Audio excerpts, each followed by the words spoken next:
Welcome into another installment of the Orange and Blue Report as we come to you from our home away from home here in the Music City of Nashville, Tennessee, from Vanderbilt Stadium where the Cavaliers are playing this Week 3 matchup against Ohio. Yes, if it's been something that's hard to follow, you're not alone. We've been sitting here trying to figure out what's going on all week ourselves. I'm Dave Kane. This is Tony Covington. We'll be joining you on the radio tomorrow. But, Cub, let's talk a little bit about this matchup here for Virginia. I mean, in the week in general, you played this game. You know what a home game is supposed to feel like. Tomorrow, it's not going to feel like a normal home game by any stretch, is it? No, not at all. I mean, it's really geography, to be quite honest. When it comes down to it, these guys just want to play football. They don't care whether it's in a parking lot or in just a grass meadow. Just lining up, going against an opponent, doing what they do. I'll ask you this question, though.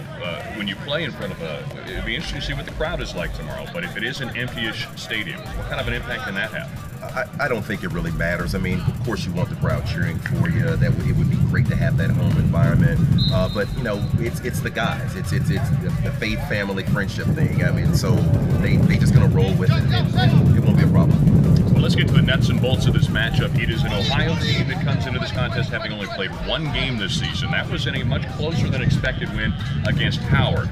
Well, when the Bobcats have the football, it's a team that likes to run the football. They got away from that a little bit their last time out, but they have two quarterbacks that can run and two quarterbacks that figure to play in this game. Yeah, you know, when you talk about Rourke and the numbers that he put up last year, 21 touchdowns, averaging 6.6 yards per carry. He's a lethal weapon, and you know they really focus on that running game. But he is an adequate passer too, with over 2,000 yards and 17 touchdowns as well.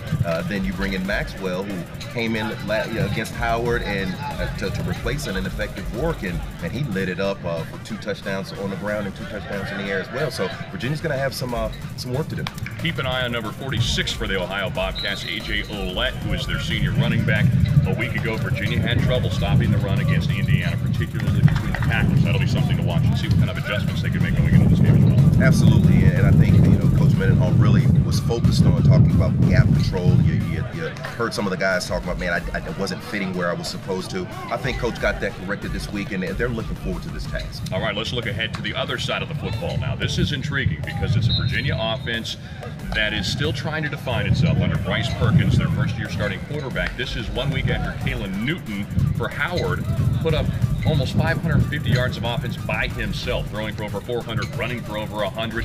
You wonder what kind of an opportunity this could be for Bryce Perkins against a very young Ohio defense that replaces 6 out of 7 in their front 7.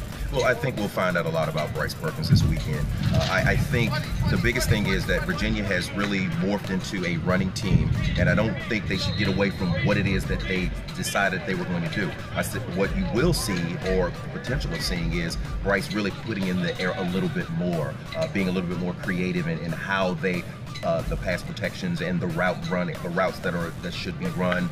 So it'll be interesting to see him unleash just a little bit more. A couple of the things that we'll be watching tomorrow. Again, this game will be kicking off 4:30 Eastern Time. If you'd like to catch our pregame show, it starts at 3:30 on the Virginia Sports Radio Network.